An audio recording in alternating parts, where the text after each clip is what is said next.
os albinos da região se posicionarem dentro da universidade no mercado de trabalho. Tá certo? Acho que é um estudioso que vai falar a esse respeito. Tudo bem? Tudo bem. Joia. Você quer uma água? Não, agora não precisa não. É? Tomei o medicamento agora. Tá bom. Então, Obrigado, fica à vontade.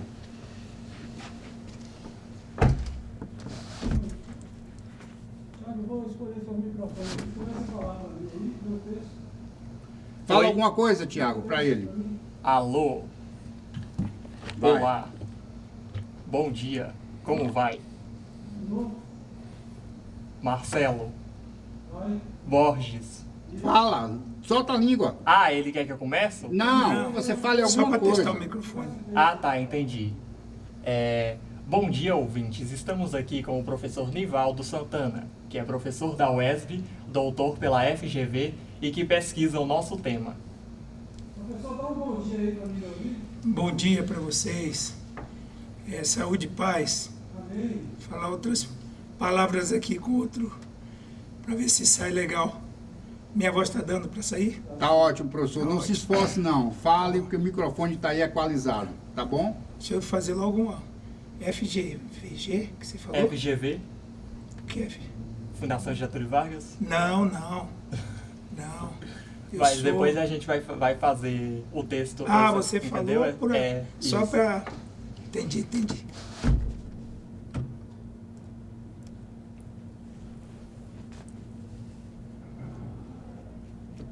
Tiago, eu sugiro que você comece da seguinte forma.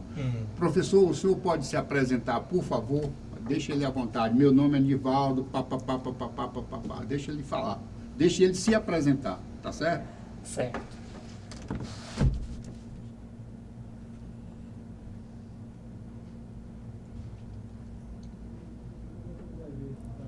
Não, eu falei para ele que, como a entrevista é gravada, eu posso interceder e a gente continuar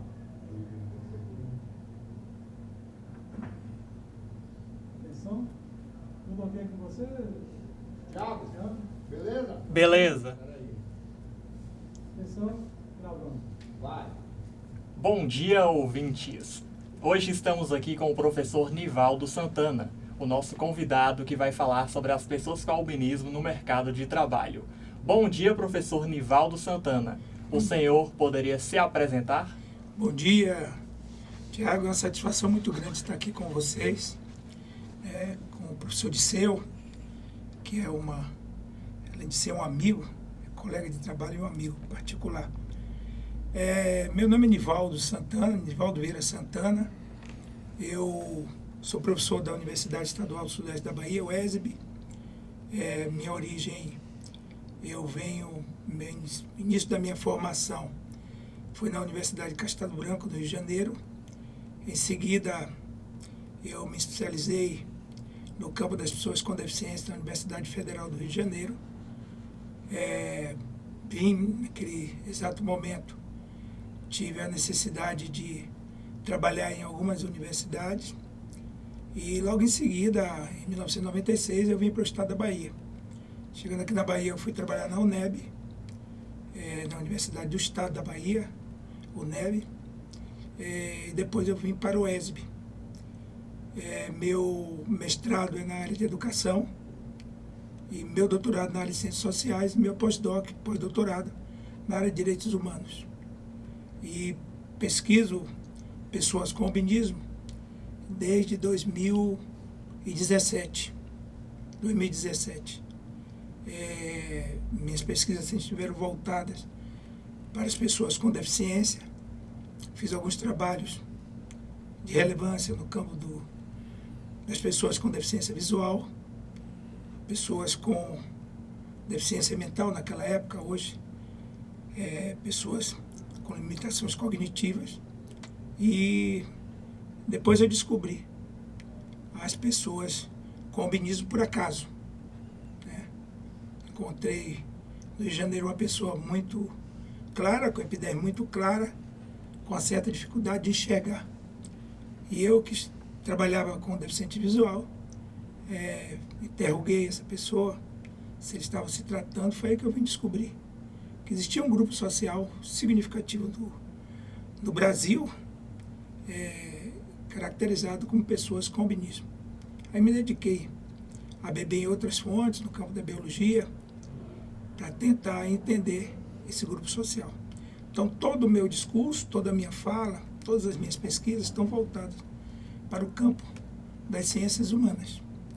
Minha preocupação enquanto pesquisador é com a condição humana das pessoas caracterizadas como diferentes, as suas formas de vida, como eles vivem, e as suas condições de vida. Por vezes, as formas de viver não têm referência significativa, né, com as condições de vida. As condições de vida dessas pessoas dependem diretamente de políticas públicas. As formas de viver são maneiras de se manter no mundo, para o mundo, tentando se adequar, se adaptar, tentando conseguir estar vivo no mundo. O senhor trabalha, tem um grupo de pesquisa e de extensão sobre direitos humanos aqui na Bahia, e o senhor pesquisou sobre os modos de vida, as condições de vida das pessoas com albinismo, focando na área da educação.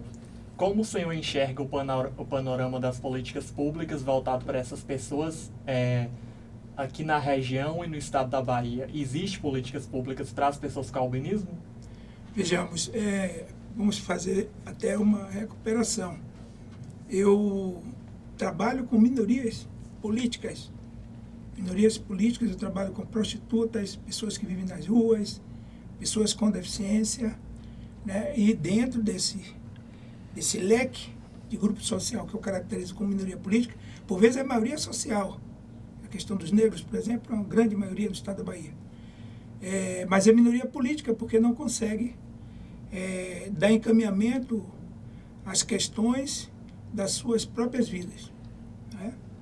Essa é a questão que me move enquanto pesquisador. Aqui no estado da Bahia, né, o trabalho que eu tenho desenvolvido, as pesquisas que eu tenho desenvolvido, elas estão direcionadas a duas regiões, região sudoeste do estado da Bahia e região sul do estado da Bahia. Então nós temos o mapeado pessoas com albinismo nesses dois estados. Mas por não ter um apoio econômico, um apoio financeiro para fazer esse trabalho, o meu mapeamento, por vezes, ele é um dos únicos e ainda é totalmente incompleto, por um conjunto de razões que diz respeito à questão das pessoas com albinismo. Sobretudo, o meu recorte é o estado da Bahia, região sul e sudoeste. Esse fenômeno pode se modificar de maneira significativa em outros estados ou em outras regiões. Mas nessas duas regiões, os dados que eu tenho dão conta de que não tem havido preocupação do Estado, da Bahia, em viabilizar políticas públicas direcionadas às pessoas com albinismo. Os dados que eu tenho levantado dão conta de que há um conjunto de crianças com albinismo espalhadas nessas duas regiões e que começam a frequentar as escolas e, ao chegar à escola, pelo fato das nossas políticas no campo da educação não ter uma relação mais próxima com as políticas no campo da saúde, essas crianças elas ficam com várias dificuldades em termos de condição humana, da sua condição humana, em relação à sua condição humana para viabilizar o processo educacional, sobretudo na educação básica. Mas eu encontro também aqui nas duas regiões pessoas com albinismo que conseguiram ter acesso às escolas e conseguir realizar os seus estudos. Esse grupo social ele já traz outras particularidades, já traz a necessidade de chegar à universidade. Não há política no campo da educação de incentivo para que pessoas com albinismo cheguem à universidade. O período que eu estou aqui na universidade sempre aparece uma ou duas pessoas com albinismo, ou nesse campo, ou no campo de Itapetinga, de que eu estou sem informação nesse momento se tem alguma pessoa com albinismo de que é Itapetinga. Então é um outro tipo de questão, né, que caberia ao Estado, tendo em vista a legislação brasileira, a Lei 9394 de 96, a Lei de Diretrizes e Bases da Educação, ela garantir a continuidade de estudos. Ela obriga que todos os brasileiros tenham acesso à educação básica e determina também de que todos devem ter garantido o direito de continuidade de estudos. Essa é uma problemática que ela fica bem perto da questão da política de atendimento a jovens e adultos. Então, a questão de políticas públicas direcionadas às pessoas com albinismo, especificamente, ela é bastante complexa, né? Primeiro que não há uma perspectiva significativa de organização social desse grupo de pessoas. Inicialmente, por eles estarem bem dispersos. O albinismo, por ser um acometimento de caráter genético, esse grupo social, nessas duas regiões, pelo menos, ele se espalha muito grande. Aqui na região sudoeste, por exemplo, nós temos um problema interessantíssimo. É que, tendo em vista ser uma região em que as pessoas saem daqui para ir vender força de trabalho no sul e sudeste, uma família de pessoas com albinismo, por vezes, se muda, daqui vai para Rio ou São Paulo, e o acompanhamento desse grupo social fica fragmentado. Então, para se ter uma ideia, não é possível viabilizar políticas públicas sem dados. As pessoas com albinismo não estão catalogadas nas 3 estruturas de governo, nas 3 estruturas de Estado. Nem a União apresenta dados significativos sobre a população de pessoas com albinismo no Brasil. Os Estados federativos também não apresentam. E os municípios piorou ainda, né? Então, a questão das pessoas com albinismo é uma questão bastante significativa que tem, no meu entendimento, se deslocar do campo do assistencialismo para o campo da luta política em função de organização social e enfrentamento com o Estado. Acontece que parte das nossas políticas públicas, ela, por vezes, são políticas de governo, não consegue se estabelecer como política de Estado, então são políticas provisórias, que se coloca em evidência por ver determinada minoria social, como ontem estava em evidência a população negra, quero deixar bem claro para os ouvintes que eu sou negro, para a população de pessoas negras, e que fica em evidência e determinadas políticas são direcionadas para aquele grupo especificamente.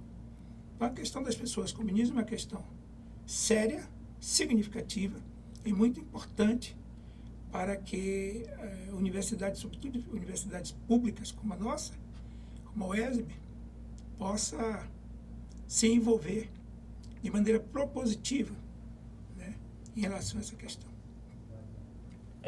O senhor mencionou o fato de que não existe dados oficiais sobre as pessoas com albinismo, e sobre essa questão, no livro Escolhi Ser Albino, o professor Roberto Rilo Bíscaro fala que as pessoas com albinismo são invisíveis, ao mesmo tempo em que elas chamam a atenção em todos os lugares onde elas estão presentes. Dentro dessa perspectiva, como essas pessoas podem se organizar para poder conseguir visibilidade por parte do governo, conseguir um diálogo e conseguir com que haja políticas públicas voltadas para elas? Eu acho que o primeiro passo em sociedades democráticas de perfil capitalista, o enfrentamento não pode ser individual, tem que ser coletivo.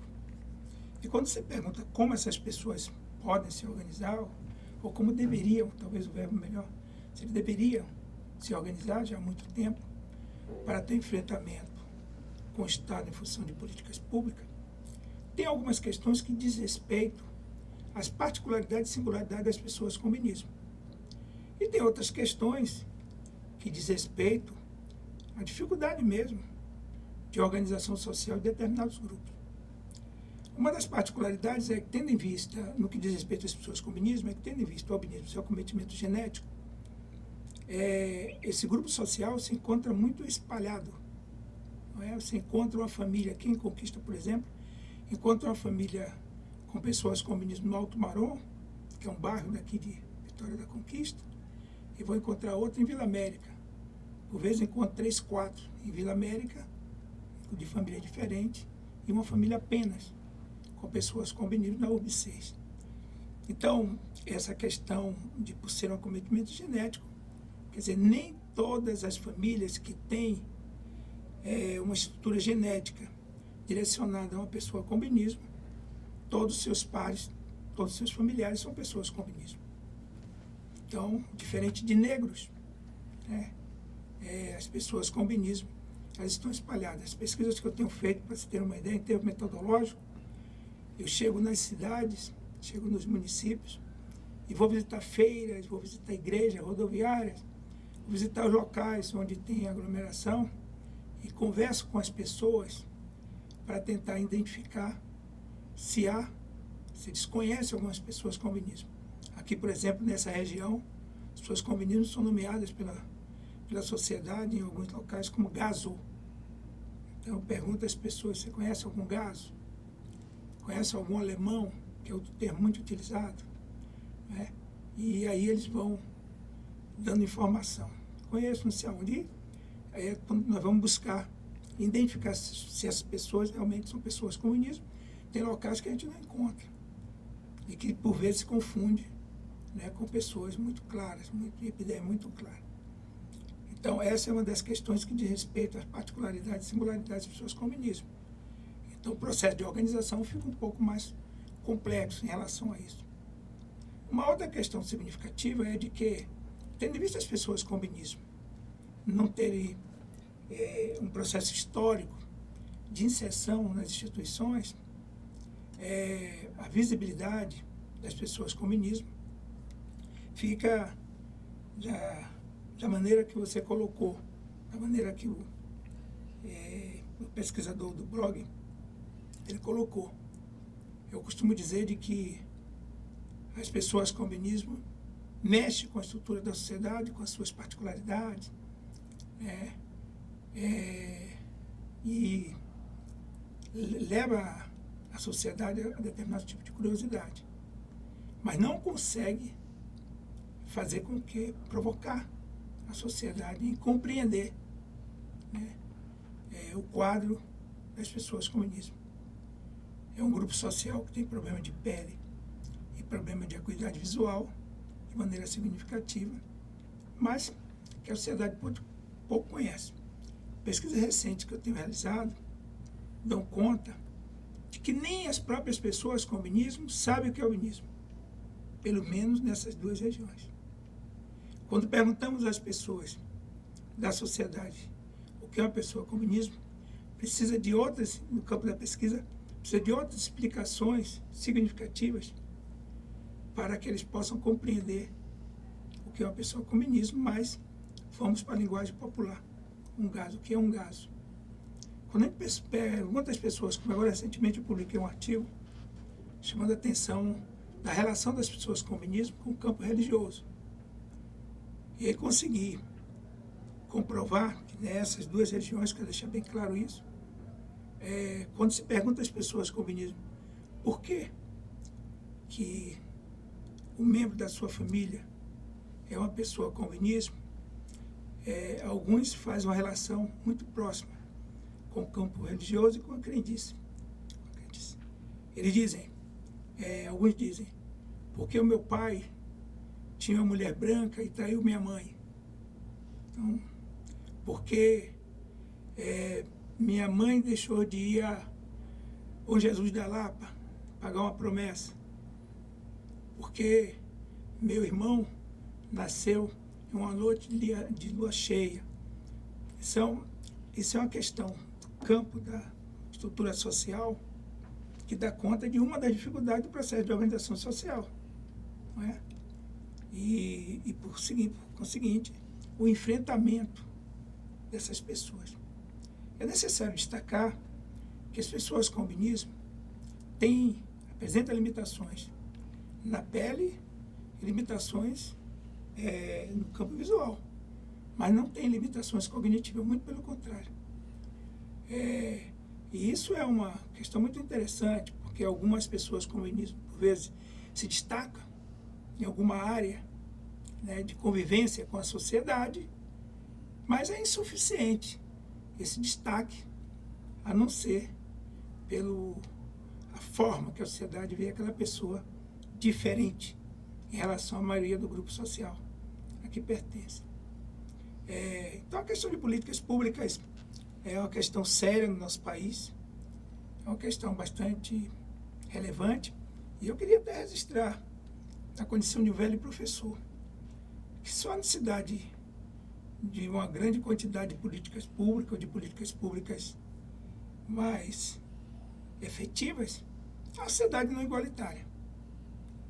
Uma sociedade concentradora de bens e direitos, inclusive de direitos de acesso à educação, de acesso à saúde, de acesso a direitos fundamentais, né, consagrado na Carta de Direitos Humanos e reafirmado na nossa Constituição, seria desnecessário estarmos lutando em busca de políticas públicas.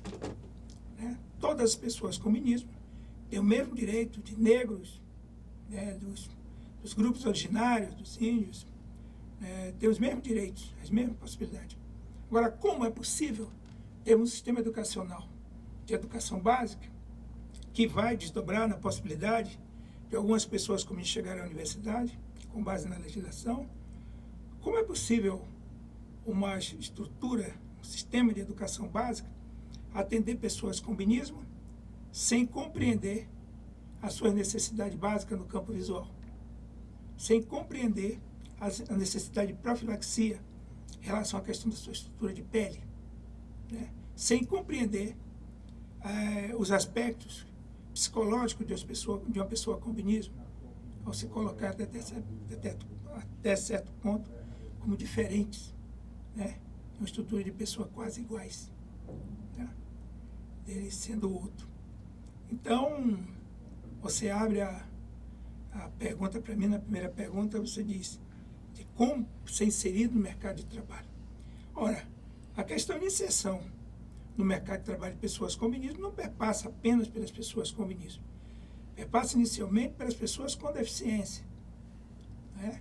Nós temos uma política precária de atendimento a pessoas com deficiência, aqueles grupos sociais, microgrupos sociais já legitimados, já conhecidos, como deficientes visuais, né? Deficientes de audição e outros. Nós temos uma dificuldade muito grande, porque na educação básica, esse grupo chega muito pouco, consegue concluir com muita dificuldade, poucas pessoas conseguem concluir a educação básica, por conseguinte, não tem continuidade de estudos. Quando a gente pensa em pessoas com albinismo, a coisa é um pouco mais complexa, né? Aqui nessa região, quando a gente chega na periferia rural, aqui desses municípios, é uma coisa interessantíssima, como as pessoas com albinismo convivem bem com a sociedade, há uma relação de afeto muito significativa, muito interessante, e como há um distanciamento de luta por garantia de direitos das pessoas com albinismo. Então, é mais complicado. Se nós chegarmos em Conquista, fizermos uma pesquisa aqui em Conquista hoje, de atualização, para tentar verificar quantas pessoas com albinismo estão inseridas no mercado de trabalho, eu vou encontrar muito poucas pessoas. Talvez eu não encontre alguém no shopping. Mas a gente, em termos teóricos, a gente precisa entender que hoje a relação capital-trabalho também vem se modificando. Veja bem, se outrora a relação capital-trabalho ela ficava muito mais direcionada à divisão social do trabalho intelectual e do trabalho braçal, e logo em seguida vai se ampliando para os processos de especialização, onde sempre a educação está sendo atravessada, a educação dando sustentação. A divisão social do trabalho hoje, ela tem uma relação íntima com a distribuição social do conhecimento.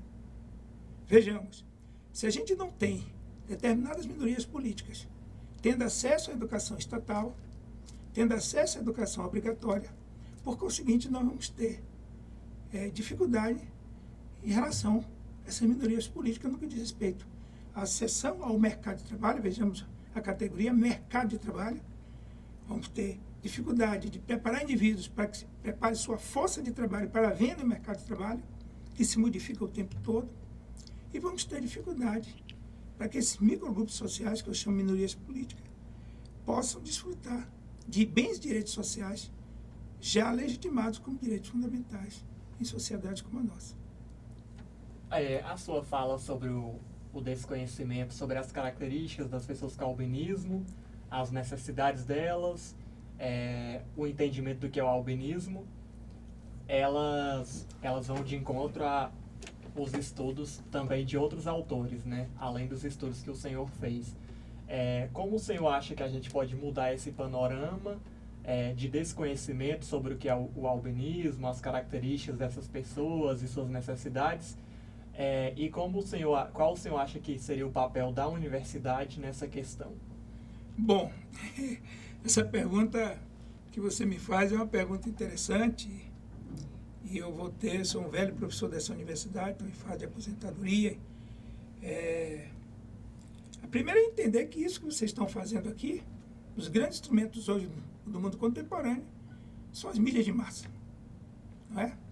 Isso que vocês estão fazendo aqui, esporadicamente, por conta de um professor que traz preocupação no campo social, está inserido no curso de comunicação dessa universidade, não é? Seria um grande patamar. Eu faço a pergunta a você, enquanto estudante de comunicação, quais são os debates que tem no seu curso em relação a pessoas com albinismo? Quais são os debates que tem no seu curso em relação às pessoas com deficiência? Quais são os debates propositivos que tem no seu curso em relação às pessoas negras? Em relação aos povos originários? Em uma região, né, onde está situado Vitória da Conquista, que o próprio termo Vitória da Conquista ele é pejorativo em relação aos grupos originários. Então, quando você faz a pergunta, como poderíamos comunicar a uma sociedade totalmente plural, né, as características básicas de uma determinada minoria política, provoco você dizendo que tem que começar por aqui, né, pelos meus colegas da comunicação, pelos meus colegas de cinema, curso de cinema, né, em assumir determinado tipo de compromisso, né, com determinadas causas que estão situadas no campo dos direitos humanos. E outras formas de divulgação, eu acho que a mídia de massa hoje é interessantíssima. Outras formas de tentar aproximar a sociedade dessas minorias seria, na verdade, a gente tentar um exercício de romper um pouco mais com a individualidade, né, e tentar buscar uma visão mais coletiva da sociedade. E aí é um outro patamar, mais complexo, né? Uma sociedade dinâmica, atual, que o tempo para a gente é muito significativo, sobretudo para resolver nossos próprios problemas. Tem um pesquisador que eu gosto muito, que é o Bauman, que ele diz, um dos grandes problemas na contemporaneidade, do que ele chama, ele caracteriza como modernidade líquida, um dos grandes problemas é que nós nascemos e, ao nascer, somos inseridos em um grupo social que já está estabelecido na sociedade em função de uma luta política por busca de direitos e liberdades. Diz o Bauman, que um dos grandes problemas que existe é estarmos inseridos nesses grupos. É uma questão interessantíssima. Quando eu nasci, aqui na universidade, sou o tempo todo cooptado para estar no grupo da luta por direito de negros, liberdade de negros. Quer dizer, eu estou inserido pelo fato de ser negro. Mas o único local que eu não me sinto à vontade é no grupo que eu fui inserido. Né? Porque esse grupo, por vezes, tendenciosamente, ele toma a direção que não compartilha com a perspectiva democrática, não compartilha com a perspectiva de desconcentração de bens sociais, com a divisão de direitos fundamentais. E é o local onde nos colocamos seguros. No caso específico das pessoas com albinismo, o que eu tenho percebido e que posso falar é que, da mesma forma que a dispersão desse grupo social é uma questão que não desagrega, mas dificulta mais a agregação no processo de organização política, por outro lado, é muito interessante estarem fragmentados em vários lugares, porque lhes dá a possibilidade de uma negociação com a sociedade, da busca de uma convivência com a sociedade em outros campos, situados no campo sociocultural. Né? O afeto, eu tenho andado nesses lugares, eu faço trabalho de campo, tenho andado nesses lugares enquanto pessoas com albinismo, a convivência de pessoas com albinismo com a sociedade é prazerosa, não é? É prazerosa, de ambos os lados. Não avança em termos de políticas públicas, mas é prazerosa.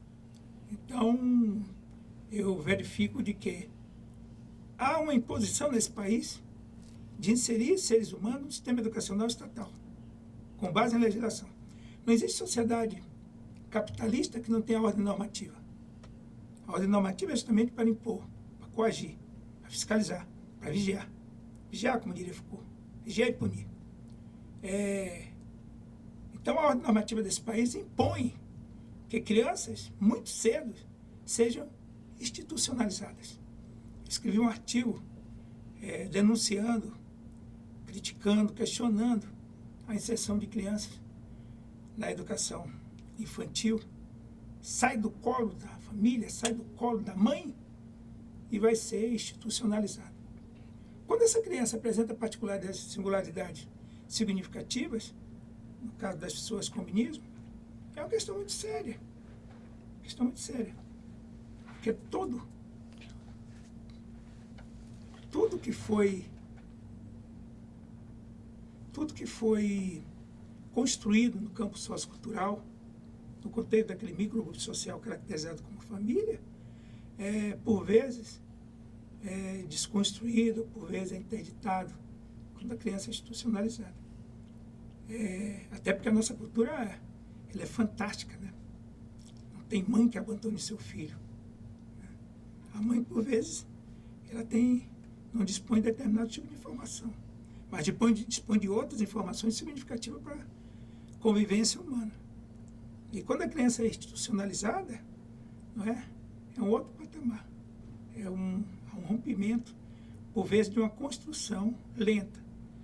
Percebi que meu filho não enxergava direito. Procurei um médico, ou não consegui um médico, ou fui atendido ou não fui atendido. Mas ela percebeu.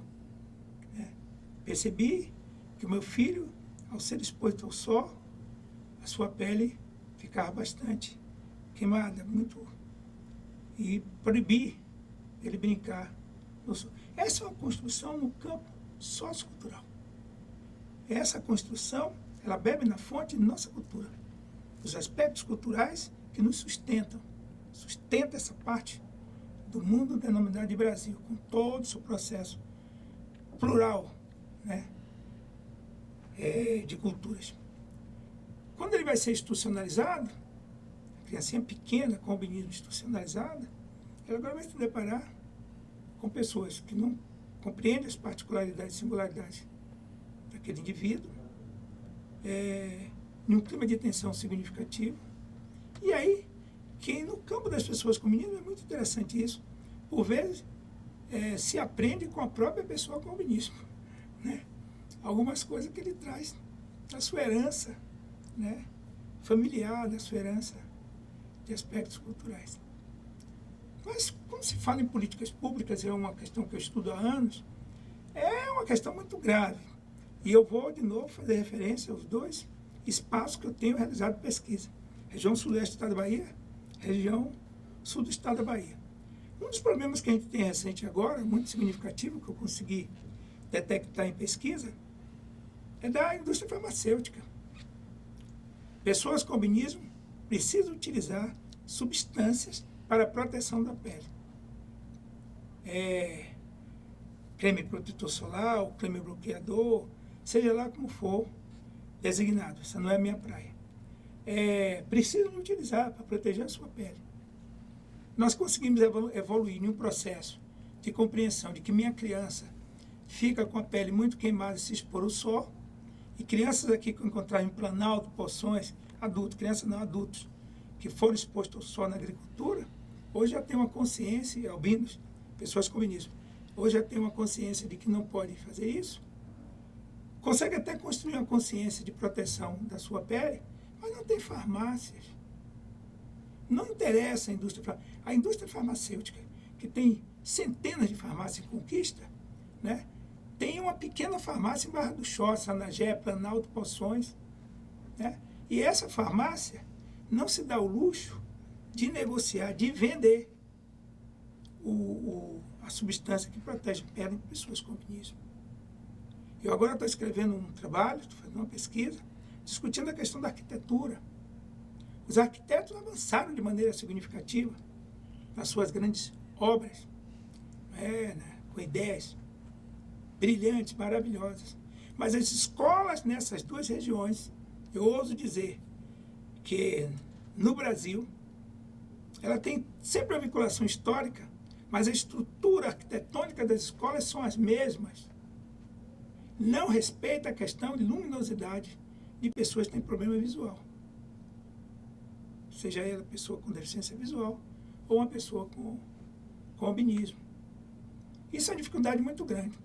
Mas veja qual é a reação da sociedade. De vez em quando, em entrevista, eu ouço dizer, eu sento na frente para assistir às aulas. Meu colega colabora comigo, lendo texto que eu não enxergo. A professora tem sempre cuidado. É muito pouco. É muito pouco.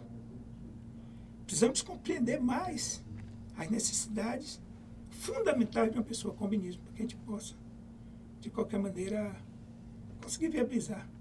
Então, a questão da arquitetura é outra questão séria. Comecei a fazer estudos agora sobre isso, como eu estou em uma fase um pouco difícil, da minha própria vida particular, estou segurando um pouco, mas as pesquisas no campo das pessoas com albinismo têm vários recortes. Vários recortes.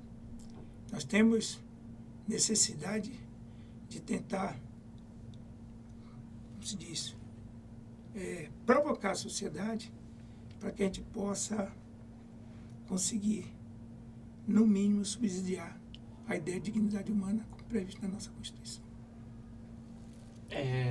Então, eu tinha elaborado um roteiro de perguntas, só que o senhor tem um conhecimento tão grande sobre o tema. Fala ao microfone, fala ao microfone. Microfone. Fala ao microfone. Ah, tá.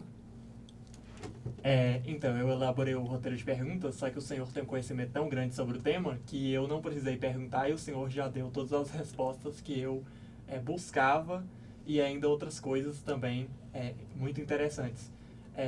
Caso o professor Dirceu ou algum dos meninos não tiver sugestões, e aí a gente pode encerrar, aí o senhor pode também fazer alguma outra colocação que o senhor achar que seja necessário. Já tá bom? Ótimo. Então, qual é o seu nome todo, Tiago? Tiago dos Santos de Lima. Tiago de Lima. Primeiro eu quero registrar aqui que na minha luta política era um grande sonho enquanto pesquisador dessa área, era sair da universidade e não deixar essa questão das pessoas com albinismo se acabar. Então, eu agradeço de maneira significativa ao professor Dirceu, por ter abraçado uma orientando pessoa com albinismo, e agradeço a você estar aqui e dizer, se você quiser contribuir com políticas públicas nessa área, espero te encontrar no doutorado, discutindo questões relacionadas às pessoas com albinismo. Quero deixar claro que na condição de pesquisador tem que se ter um cuidado muito grande quando a gente abraça um objeto que diz respeito a nós mesmos. Temos que ter um cuidado muito grande. Negro falando de negro, reivindicando, posso por vezes reivindicar apenas meus próprios interesses, não interesses de perfil coletivo. Mas o fato de você ter chegado à universidade, estar fazendo um curso, é jornalismo, de jornalismo, e que é um dos instrumentos, para mim, significativo no mundo contemporâneo, eu, de novo, faço ressurgir a minha esperança de que essa questão, dentro dessa universidade, não fique para trás. E estou à disposição de vocês, a hora que tiver interesse em relação ao que eu pesquiso, ao que eu tenho algum tipo de conhecimento acumulado. Mas a minha satisfação de vê-lo aqui, gostaria de ver outros. Eu queria, por último, chamar a atenção o seguinte, eu fiz um encontro agora durante a pandemia, foi via as mídias, que não é minha praia, as mídias, com muita dificuldade, e eu vivia contra a política de cotas. Eu achava, sempre Rejeitei a política de cotas porque a política de cotas, ela fragmenta direitos fundamentais de todos. No caso dos negros, ainda continuo ainda reagindo a isso, discutindo com os meus pares, nesse porquê que negros têm, no estado da Bahia tem que ter política de cotas, e brancos, em Santa Catarina, tem política de cotas para branco. No Rio Grande do Sul, né? Mas no caso das pessoas com albinismo, no último seminário que eu realizei, eu mesmo apresentei essa proposta, não consegui desdobrar, são duas propostas fundamentais. Tentar viabilizarmos aqui na região sudeste uma organização social de pessoas com albinismo e amigo de pessoas com albinismo, ou outro termo qualquer, no mundo contemporâneo dá mais, para se formar uma organização de confronto, de busca por direitos apenas com o grupo social atingido, e a gente tentar lutar aqui dentro da universidade com a política de cotas para pessoas com albinismo. Nessas duas regiões, já tem uma população ainda que pequena, mas significativa para ter acesso a esta universidade, né? E estou na expectativa de tentar ainda, se houver tempo antes de me aposentar, a gente fazer uma mobilização mais propositiva junto à direção dessa universidade para essa garantia. Ok? Demais, muito obrigado. Nós que agradecemos a sua presença, sua contribuição muito importante e espero que esse não seja o nosso último encontro, mas Claro. apenas um de muitos. Claro que não vai ser Tiago. Teremos muito encontro.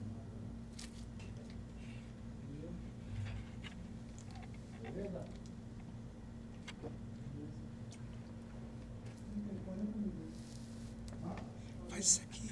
Desligou? Desligou. Isso aqui